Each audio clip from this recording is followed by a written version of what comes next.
Good morning, class. Today's topic is scope and nature of sales management. Nature of sales management means कि proper sales management का किस तरीके से हम use करते हैं। सेल्स मैनेजमेंट में प्रॉपर हम मैनेज करते हैं सारी चीज़ों को, इसलिए ये आर्ट भी है और साइंस भी है। आर्ट मीन्स किस तरह से हम उसको मैनेज करते हैं, और साइंस मीन्स उसको प्रॉपर क्या रूल्स और रेगुलेशन अप्लाई करते हैं जिससे कि सारा काम क्या हो, सिस्टमेटिक हो। जब ये दोनों का कॉम्बिनेशन होता है तो कोई भी सेल्स मैनेजमेंट का जो प्रोसेस है वो कंप्लीट होता है और उसमें कहीं पे कोई प्रॉब्लम नहीं आती है।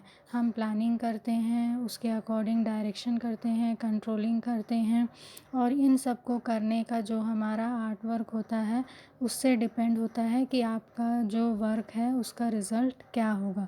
मीन्स जो आपने गोल डिसाइड किया है वो आपको कम्प्लीटली मिलेगा या नहीं मिलेगा।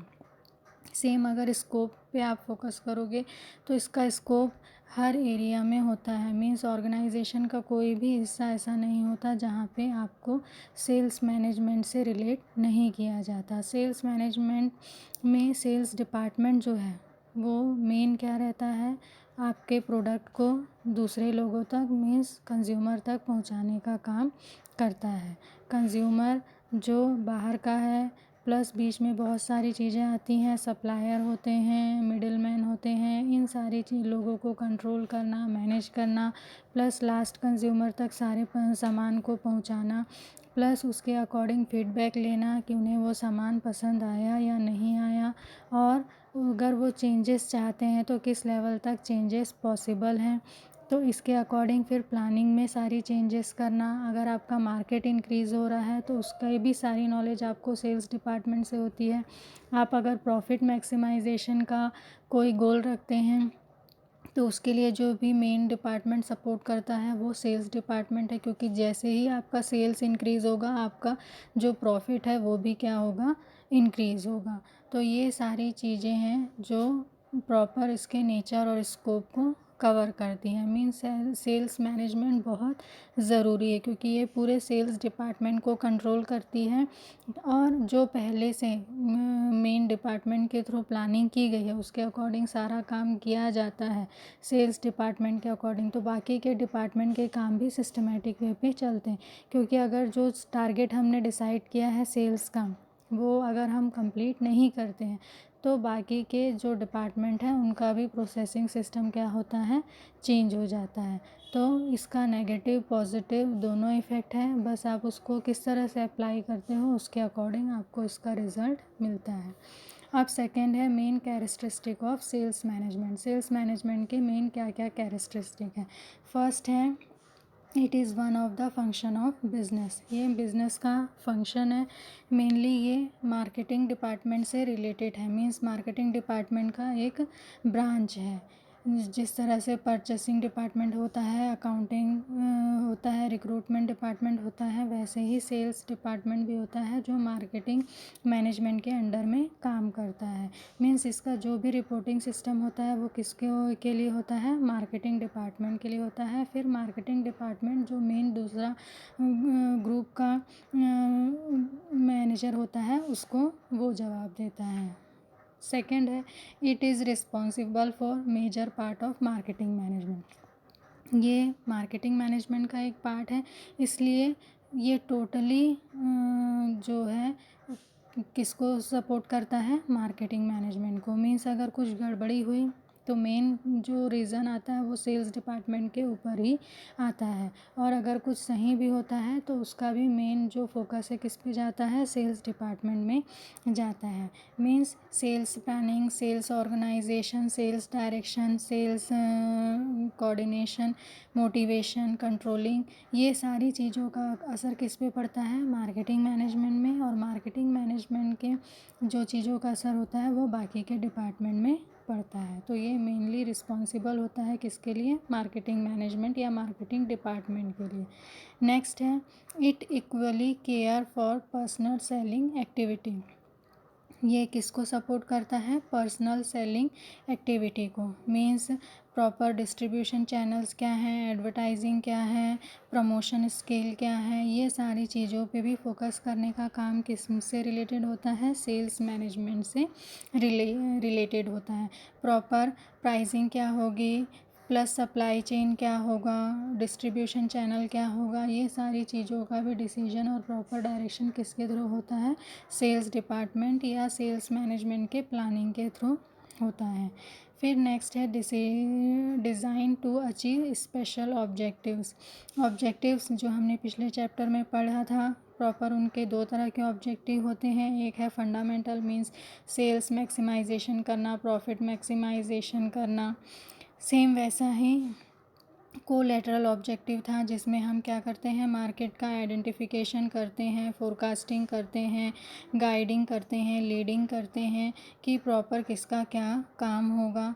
तो ये सारी एक्टिविटी या ये सारे जो ऑब्जेक्टिव हैं, ये प्रॉपर जो सेल्स मैनेजमेंट या सेल्स डिपार्टमेंट है उसको डिज़ाइन करती है कि उनका प्रॉपर काम क्या है, कैसे उनका प्रॉपर स्टेप बाय स्टेप काम कैसा होगा। ये सब इसके क्या है? Main characteristic.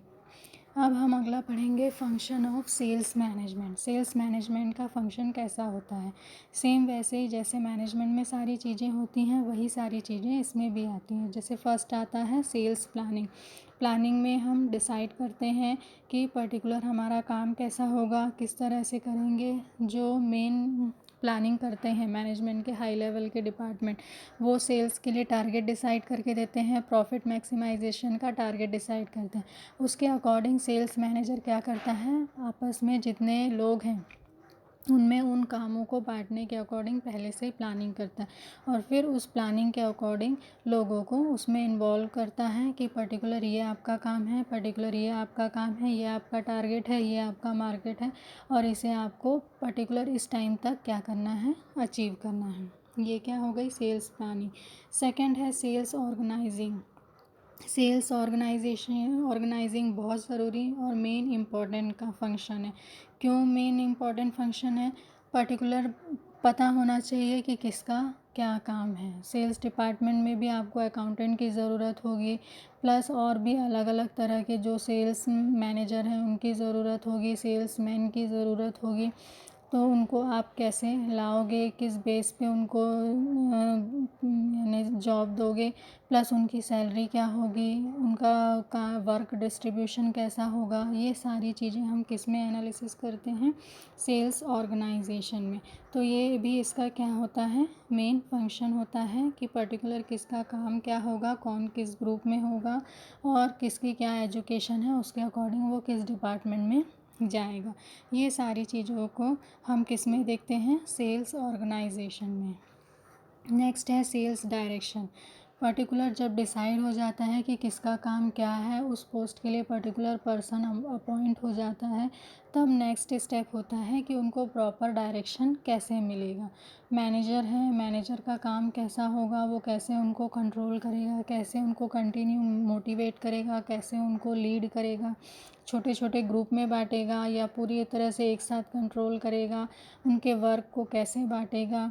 ये सारी चीज़ें किस में आती हैं? सेल्स डायरेक्शन में। नेक्स्ट है sales coordination. Sales coordination means coordination बहुत ही ज़रूरी है, खासकर सेल्स डिपार्टमेंट में कोऑर्डिनेशन की बहुत ज़्यादा ज़रूरत होती है। जिस मार्केट को पर्टिकुलर एक ग्रुप कैप्चर कर रहा हो, उस मार्केट में दूसरे का दखल बिल्कुल भी नहीं होना चाहिए।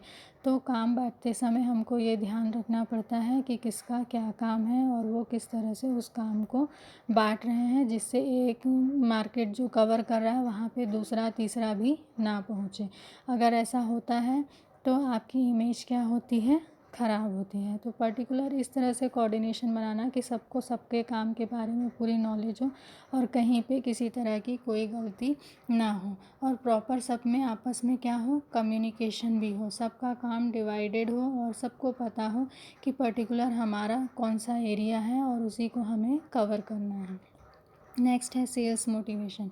मोटिवेशन सेल्स डिपार्टमेंट के लिए सबसे ज़्यादा ज़रूरी चीज़ है। क्यों ज़रूरी चीज़ है? क्योंकि सेल्स एक ऐसा काम होता है जिसमें कंटिन्यू हमको दूसरों से नेगेटिव आंसर सुनने पड़ते हैं। उन नेगेटिव आंसर को सुनने के बाद भी कंटिन्यू उस जॉब से जुड़े रहना और उसमें काम करना, उसके लिए कंटिन्यू किसकी ज़रूरत पड़ती है? मोटिवेशन की, जिससे कि हम कंटिन्यू मार्केट कैप्चर करने के लिए कोशिश करते रहें। एक जगह से थक गए, परेशान हो गए, तो इसका मतलब ये नहीं कि दूसरा मार्केट हमें नहीं मिलेगा। तो मोटिवेशन इसमें बहुत ज़्यादा ज़रूरी होता है। जितना आप मोटिवेट करेंगे, सामने वाला उसके अकॉर्डिंग आपको रिज़ल्ट देना शुरू करेगा। नेक्स्ट है सेल्स कंट्रोलिंग। सेल्स डिपार्टमेंट में पूरी तरह से कंट्रोल करना मीन्स जो आपने प्लानिंग की है उसके अकॉर्डिंग ही सारा काम सिस्टमेटिक हो, इस पर फोकस करना। अगर प्लानिंग से थोड़ा भी काम इधर उधर होता है तो उसका रीज़न तुरंत क्या करना? कंफर्म करना कि किस रीज़न से ये सारी कंडीशन अराइज हुई और उसे वहीं पे क्या करना? सॉल्व करना। प्लस ये डिसाइड करना कि अगर ग्रुप में 10% काम कर रहे हैं तो उन 10% में सभी का काम एक जैसा हो। कोई ज़्यादा वर्क कर रहा है, कोई कम कर रहा है, मीन्स ग्रुप में भी अगर आप काम देते हैं तो उनका इंडिविजुअल एनालिसिस करना कि उनका इंडिविजुअल रिज़ल्ट क्या आ रहा है, जिससे कि आप सबके काम को प्रॉपर वे पे क्या कर सकें? कंट्रोल कर सकें। ये सब क्या है? मेन फंक्शन है। मीन्स जो मैनेजमेंट के फंक्शन है वो इसमें भी क्या होते हैं? अप्लाई होते हैं। कंट्रोलिंग करते हैं, फीडबैक लेते हैं, फीडबैक के अकॉर्डिंग जो रिज़ल्ट आता है फिर उसके अकॉर्डिंग फिर से प्लानिंग में चेंजेस करते हैं, फिर से उस प्लानिंग के अकॉर्डिंग सारी चीज़ें सेट करते हैं। तो ये प्रोसेस कैसा है? कंटिन्यूअस प्रोसेस है। अब अगला हम पढ़ेंगे significance of sales management. Significance या इम्पोर्टेंस क्या है सेल्स मैनेजमेंट के? फर्स्ट है setting up of sound sales organisation. Main जो सिग्निफिकेंस है वो क्या है?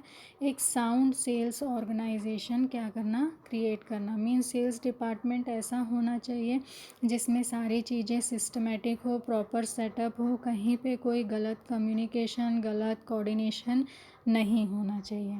सेकंड है साउंड बिजनेस प्लानिंग। जो भी बिजनेस प्लानिंग है वो इस तरह की होनी चाहिए जो हमको ज़्यादा से ज़्यादा पॉजिटिव रिजल्ट दे। प्लस ये प्लानिंग फ्लेक्सिबल भी होनी चाहिए जिसके अकॉर्डिंग जब भी हम उसमें चेंज करने की कोशिश करें आसानी से वो क्या हो जाए? चेंज हो जाए और हमारा जो वर्क एरिया है या वर्क प्लेस है उस पर उसका कोई भी इफ़ेक्ट ना पड़े।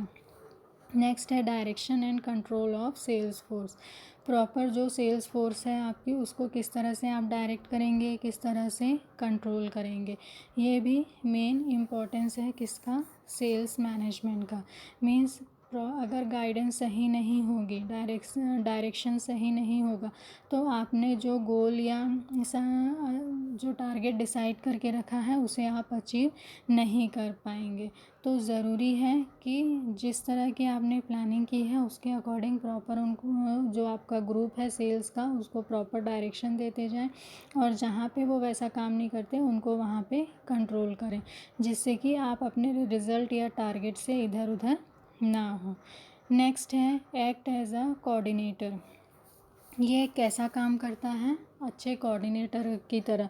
मीन्स सेल्स मैनेजमेंट अगर किसी सेल्स से रिलेटेड किसी ऑर्गेनाइजेशन में अप्लाई होता है तो वहाँ पे कोऑर्डिनेशन आपस में बनने लगता है, क्योंकि पहले से हम प्लानिंग के थ्रू फिक्स कर देते हैं कि पर्टिकुलर किसका क्या काम होगा। एम्प्लॉयज़ की भी सारी चीज़ें कंफर्म रहती है कि उनके काम करने का तरीका क्या होगा, उनका एरिया क्या होगा, कंज्यूमर हमको कहाँ से मिलेंगे, मार्केट हमको कहाँ से मिलेगा, सप्लायर हमको कहाँ से मिलेंगे, ट्रांसपोर्टेशन सिस्टम हमारा कैसा होगा। तो ये सारी चीज़ों की हम पहले से क्या कर लेते हैं? प्लानिंग कर लेते हैं। प्लस ये भी डिसाइडेड रहता है कि पर्टिकुलर काम को कौन हैंडल करेगा, तो कहीं पे कोई गलत कंडीशन अराइज नहीं होती है और प्रॉपर कोऑर्डिनेशन बना रहता है। नेक्स्ट है contribution towards the achievement of goal.